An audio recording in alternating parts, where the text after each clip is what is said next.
इस कदर जला हूं मशक्कत की धूप में, इस कदर जला हूं मशक्कत की धूप में, अब कोई भी मौसम हो पसीना नहीं आता। नमस्कार दोस्तों, मैं Uday Singh recycle ranker YouTube channel पे आप सभी का स्वागत अभिनंदन करता हूं। और आज हम लोग डिस्कस करेंगे class 10th UP board mathematics के अंतर्गत चैप्टर 3 दो चरों वाला रैखिक समीकरण linear equation in two variables से जितने भी इंपॉर्टेंट क्वेश्चन हो सकते हैं वो सारे डिस्कशन करेंगे। बहुत ही शालीनता के साथ ईयरफोन लगा के बैठ जाइए और 2023 की जो बोर्ड परीक्षा है उसमें अपने मुकाम को पाने के लिए इन प्रश्नों को बहुत ही शानदार तरीके से समझिए। कह रहा है यदि रैखिक समीकरण युग्म 3x धन 2ky बराबर 2 तथा 2x प्लस 5y प्लस 1 बराबर 0 द्वारा निरूपित रेखाएं समांतर हों। अब देखिए दो समीकरण युग्म हैं तो उन दोनों समीकरण युग्मों को आप लिख लीजिए, है ना। मैंने क्या बताया कि दाहिने पक्ष में कुछ नहीं बचना चाहिए, सारे ट्रांसफर करके बाएं पक्ष में ले आओ, दाएं पक्ष में सिर्फ 0 चाहिए हमको। तो लिख दिया हमने इसको। पहला समीकरण 3x plus 2ky minus 2 plus 2ky minus 2 is equal to 0। दूसरा क्या दिया गया है 2x plus 5y plus 1 is equal to 0। ठीक है, कंपेयर करेंगे, a1 का वैल्यू निकालेंगे, a1x plus b1y plus c1 is equal to 0 तथा a2x plus b2y plus c2 is equal to 0 से इसकी तुलना कर दीजिए। a1 की जगह पे कितना है 3, b1 की जगह पे कितना है 2k और c1 की जगह पे कितना है माइनस का 2 और a2 की जगह पे कितना है 2, b2 की जगह पे कितना है 5, c2 की जगह पे कितना है 1। ये सारी वैल्यू आ चुकी हैं और प्रश्न में उसने एक बड़ी शानदार चीज आपको बताई है कि जो रेखाएं हैं वो क्या हैं, समांतर हैं। कैसी हैं, समांतर हैं। अब बताइए अगर रेखाएं समांतर हैं तो रैखिक समीकरण युग्म के समांतर होने के प्रतिबंध से, तो समांतर होने का प्रतिबंध क्या है a1 upon a2 equal to b1 upon b2 does not equal to c1 upon c2। ठीक है, क्लियर है ना। ये चलिएगा सारी वैल्यू रख दीजिए। a1 का वैल्यू कितना है, a1 का वैल्यू है 3 और a2 का वैल्यू कितना है 2 इक्वल टू b1 का वैल्यू कितना है 2k, b2 का वैल्यू कितना है 5 does not equal to c1 का वैल्यू कितना है माइनस का 2 और c2 का वैल्यू कितना है 1। ठीक है, तो हमसे कह रहा है कि k का मान क्या होगा। तो देखिए k का मान क्या होना चाहिए, है ना। अब देखिए क्या होना चाहिए क्या नहीं होना चाहिए वो दोनों निकाल के हम लोग रख देंगे। ठीक है, यहाँ पे हम इसे, तो ये है हमारा रेशियो फर्स्ट और ये है रेशियो सेकंड और ये है रेशियो थर्ड, मतलब कि अनुपात पहला, अनुपात दूसरा, अनुपात तीसरा। एक बार आप इसको ले लीजिए, पहले तथा दूसरे, है ना, फर्स्ट तथा सेकंड अनुपात से ले लीजिए पहला और दूसरा। कितना हो गया ये 3/2 बराबर 2k/5।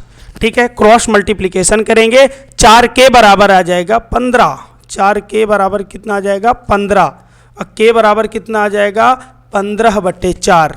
अच्छा, दूसरा और उठा लीजिए यहाँ पे सेकंड और थर्ड अनुपात, कौन सा सेकंड तथा थर्ड से उठा लीजिए, सेकंड और थर्ड से कितना दिया है, ये दिया है 2k/5 does not equal to -2/1। Cross multiplication करेंगे, 2k बराबर कितना आ जाएगा माइनस का 10।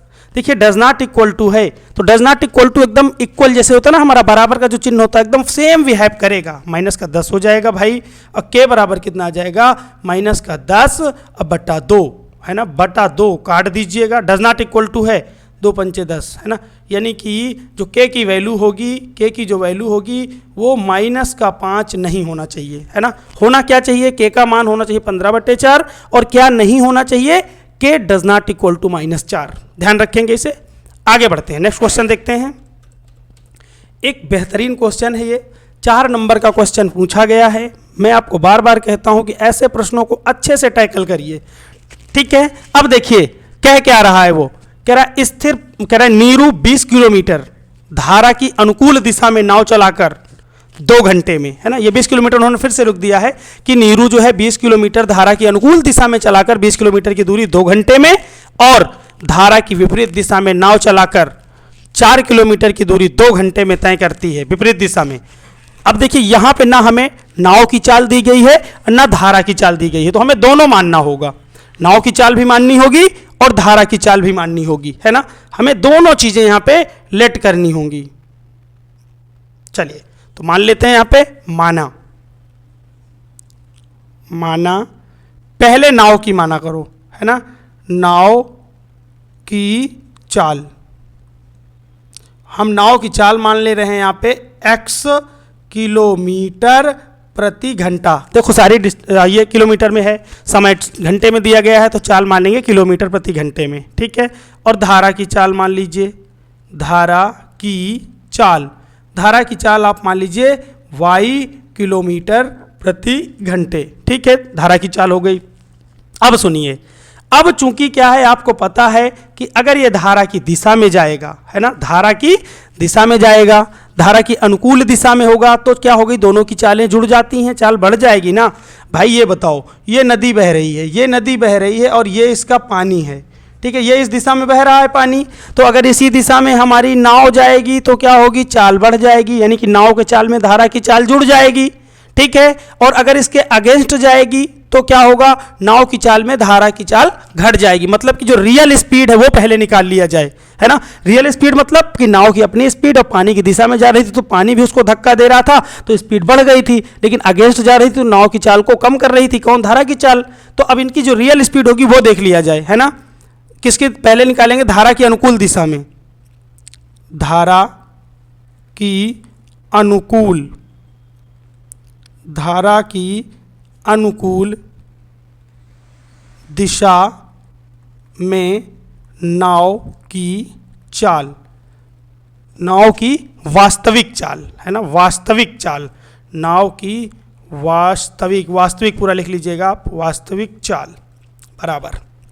अब देखो नाव की चाल कितनी है, x, और धारा की चाल जुड़ जाएगी क्योंकि उसी दिशा में चल रहा है ना, मामला उसी दिशा में चल रहा है, तो नाव की चाल में धारा की चाल जुड़ जाएगी, ठीक है, अगर एक ही दिशा में जाएंगे तो ये किलोमीटर प्रति घंटे। फिर धारा की प्रतिकूल, प्रतिकूल दिशा में नाव की वास्तविक चाल, प्रतिकूल में क्या होगा, जो इसकी चाल होगी उसमें धारा की चाल घट जाएगी, नाव की चाल में धारा की चाल घट जाएगी। चलिएगा, अब एक बात आपको याद है, पहले से आपको पता है कि समय बराबर क्या होता है भाई, समय बराबर होता है दूरी बटे चाल, हैं, ये तो सभी जानते होंगे। समय बराबर कितना होता है, दूरी बटा चाल। तो देखते हैं, कह रहा है कि जब धारा की अनुकूल दिशा में, है ना, प्रथम शर्त से, प्रथम शर्त देखिए, प्रथम कंडीशन देखिए यहाँ पे, प्रथम शर्त से, तो पहली शर्त क्या कह रही है, 20 किलोमीटर धारा की अनुकूल दिशा में 2 घंटे में, है ना। तो देखो धारा की अनुकूल दिशा में चाल, दूरी कितनी है, जाना कितना है 20 किलोमीटर, दूरी बटे चाल कितनी है अनुकूल दिशा में, x plus Y, x plus Y. अब ये देखो दूरी बटे चाल, ये समय आ गया, और ये समय कितना दिया गया है, 2 घंटा, कितना दिया गया भाई, 2 घंटे, 2 घंटे को हम 2/1 लिखे दे रहे हैं, ठीक है, 2 × 2 और ये 10, क्रॉस मल्टीप्लिकेशन करेंगे, इसका गुणा इससे, इसका गुणा इससे, तो यहाँ पे आ जाएगा x प्लस वाई बराबर कितना, 10, पहला समीकरण, x प्लस वाई बराबर कितना, 10। ये पहला समीकरण आ चुका है हमारे पास, है ना, यहाँ पे पहला समीकरण ये आ गया। अब एक काम करेंगे, अगला दूसरी शर्त देखिए इसकी, दूसरी शर्त में क्या कह रहा है वो, है ना, सेकंड शर्त से, द्वितीय शर्त से, तो देखिए दूसरी शर्त क्या कह रहा है कि कितना जाना है, अब विपरीत दिशा में कितना जाना है, 4 किलोमीटर, तो ये हमने लिखा 4 किलोमीटर बटे, अब चाल कितनी है विपरीत दिशा में, x माइनस वाई, और कितना टाइम लग रहा है, अभी भी 2 घंटा लग रहा है, 2 × 2, 2 दूनी 4, क्रॉस मल्टीप्लिकेशन करेंगे तो x माइनस वाई बराबर कितना आ जाएगा, यहाँ पे x माइनस का y बराबर कितना आ जाएगा, 2, है ना, x प्लस वाई बराबर 10, x माइनस वाई बराबर 2, समीकरण 2 इसे मान लीजिए, समीकरण 2 मान लीजिए इसको। अब लिखेंगे यहाँ पे कि समीकरण 1 और 2 को हल करने पर, समीकरण 1 तथा समीकरण 2 को हल करने पर, समीकरण 1 तथा 2 को हल करने पर। ठीक है, ये समझ में आया ना। दूरी बटे चाल, दूरी कितनी थी, विपरीत दिशा में कितना चल रहा है, 4 किलोमीटर, और चाल कितनी है इसकी, ये है विपरीत दिशा में चाल x माइनस वाई, तो दूरी बटे चाल, ये क्या हो गया, टाइम हो गया। टाइम कितना दिया गया, 2 घंटा, तो बराबर हो जाएगा 2 घंटे के, है ना। समझ में आया ना। तो 4 बटे x माइनस वाई बराबर कितना हो गया, 2, क्रॉस मल्टीप्लीकेशन किया तो दूनी 4 आ गया, x माइनस वाई बराबर 2। दोनों समीकरणों को आपको हल करना है। एक समीकरण दिया है कितना, x प्लस वाई बराबर 10, दूसरा समीकरण दिया है x माइनस वाई बराबर 2।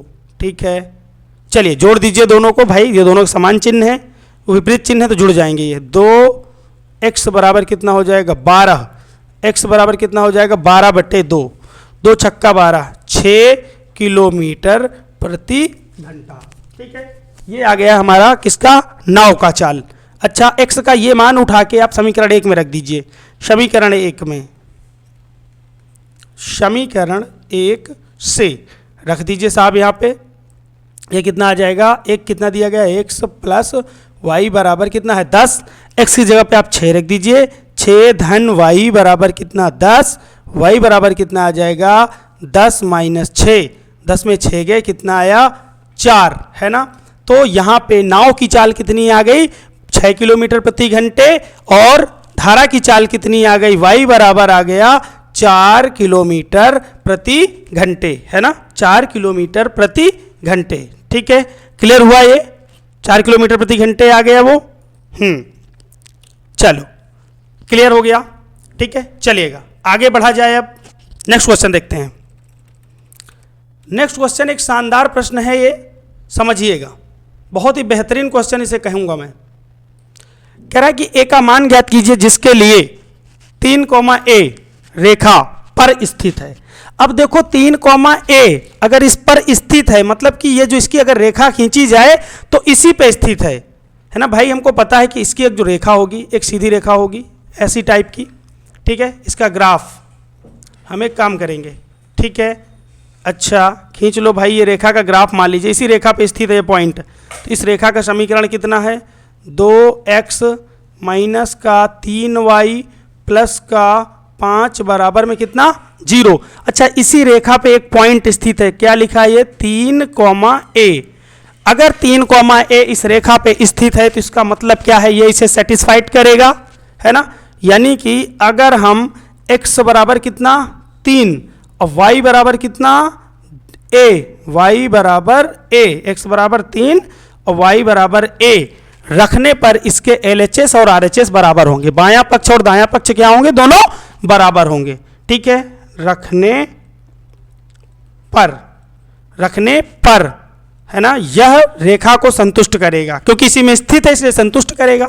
रखने पर बिंदु 3, a 2x रखने पर 2x माइनस 3y प्लस 5 बराबर 0 को संतुष्ट करेगा, है ना, इसे सेटिस्फाइड करेगा। मेरी बात समझ में आ रही है कि नहीं, संतुष्ट करेगा। क्लियर हुआ ना, ये संतुष्ट करेगा। चलो रख दीजिए यहाँ पे, तो 2 गुणे x की जगह पे कितना रखना है 3 माइनस, x की जगह पे 3 रखना है माइनस 3 इंटू a की जगह पे कितना रखना है y की जगह पे कितना रखना है a, तो ये हमारा a हो गया, प्लस 5 बराबर 0, 3 दूनी 6 माइनस 3a प्लस 5 बराबर 0, है ना। 3a को उधर भेज दो, 6 और 5 कितने हो गए 11 माइनस 3a अभी रहने दीजिए, कोई दिक्कत नहीं, इक्वल टू 0 है।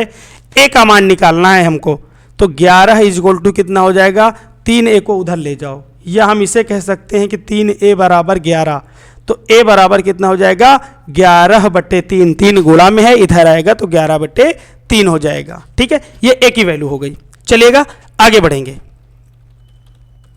क्या बात है, बेहतरीन क्वेश्चन 2 नंबर में आया हुआ है। अब समझिए, अब मैं आपको यहाँ पे फटाफट में पूरा लिखूंगा नहीं, डिटेल नहीं लिखूंगा। ठीक है, अब आपको ये क्लियर हो जाना चाहिए कि सर ने क्या बताया है वो देख लीजिए। अब देखो यहाँ पे हमें क्या करना है भाई, ये a1 की वैल्यू मैंने क्या बताया पहले, चलो इक्वेशन लिखनी ही पड़ेगी वरना दिक्कत आएगी। तो ये 2x आ गया, धन का कितना हो गया 3y माइनस का 7 बराबर 0 तथा दूसरी इक्वेशन कितनी है 2px धन py, है ना, बराबर में कितना दिया है। अब देखो यहाँ पे एक बात थोड़ी सी ध्यान रखना, हम इस इक्वेशन को qy को देखो, ये इधर हम ये py इधर है, इधर भी एक y वाला है, इसको इधर ले आओ तो इधर क्या आ जाएगा py धन qy, है ना। अगर इसको इधर लाओगे py धन qy तो y ले लेंगे कॉमन, y कॉमन लेंगे तो कितना हो जाएगा p धन q, ठीक है। py धन qy आएगा तो उसमें y कॉमन ले लिया हमने, ठीक है। माइनस का कितना हो जाएगा भाई 28 बराबर में हो जाएगा 0। अब देखो भाई यहाँ पे सारी वैल्यूज रख लीजिए।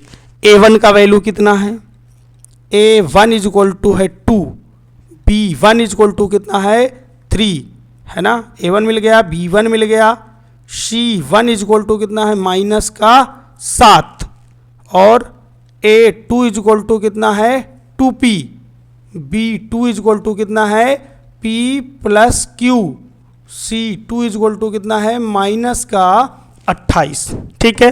सारी वैल्यू क्लियर हो गई हैं। कह रहा अपरिमित रूप से अनेक हल होंगे, समीकरण युग्म के इनफाइनाइटली मेनी सॉल्यूशंस होंगे। तो आपको पता है अपरिमित रूप से अनंतः अनेक हल ना, कौन सी कंडीशन होती है, अपरिमित रूप से अनेक हल होने की शर्त से या प्रतिबंध से, ठीक है। क्या शर्त होती है, सबको पता होगी कि सर क्या शर्त होती है, बता डालिए एक बार, है ना। शर्त क्या होती है कि a1 बटा a2 बराबर होता है किसके, b1 बटा b2 बराबर होता है किसके, c1 बटा c2, है ना। इस कंडीशन में क्या होती है, दोनों रेखाओं का जो ग्राफ मिलता है, समपाती रेखाएं मिलती हैं, कोइंसिडेंट लाइन से मिलती हैं, तो वो क्या कह रहा है अपरिमित रूप से अनेक हल होंगे, है ना। तो भाई a1 का वैल्यू रखिए कितना है 2 बट्टे a2 का वैल्यू कितना है 2p बराबर b1 का वैल्यू कितना है 3, अब b2 का वैल्यू कितना है p प्लस q बराबर, अच्छा c1 का वैल्यू कितना है भाई माइनस का 7 बटे c2 का वैल्यू कितना है माइनस का 28। अब एक काम करो, काट दीजिए, यहाँ पे माइनस से माइनस को काट दीजिए, 7 एक अन्नम 7, 7 चौक 28, इस 2 से 2 काट दीजिए, ऊपर बचा 1, नीचे बचा p, है ना। 1 बट्टा p कितना, 1 बट्टा p बराबर 3 बट्टा p प्लस q बराबर कितना 1 बट्टा 4। ये है हमारा अनुपात पहला, ये अनुपात दूसरा और ये है अनुपात तीसरा, ठीक है। लिखेंगे यहाँ पे प्रथम तथा पहला वाला और लास्ट वाला लो तो p मिल जाए पहले, जब p मिल जाएगा तो फिर और समझ लेंगे, फिर सेकंड और थर्ड को ले लेंगे, है ना। लिखेंगे क्या, फर्स्ट तथा थर्ड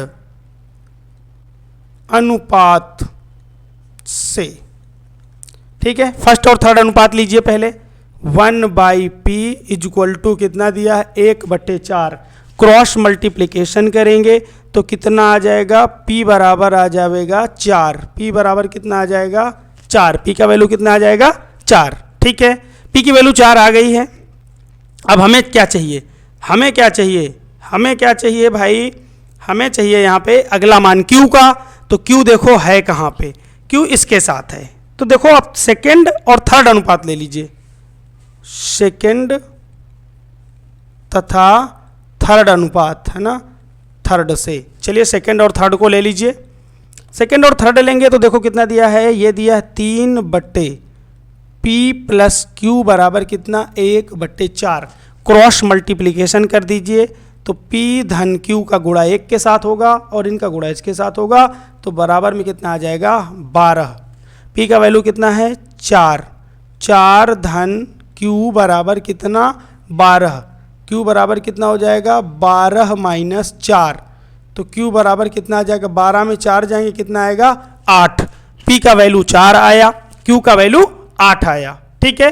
यानी कि p और q, p बराबर 4 और q बराबर 8 के लिए इन दोनों रैखिक समीकरण यानी कि समीकरण युग्म के अपरिमित रूप से अनेक हल होंगे, यानी कि जो इक्वेशन होगी वो क्या होगी, इनफाइनाइटली मेनी सॉल्यूशंस रखेगी, है ना।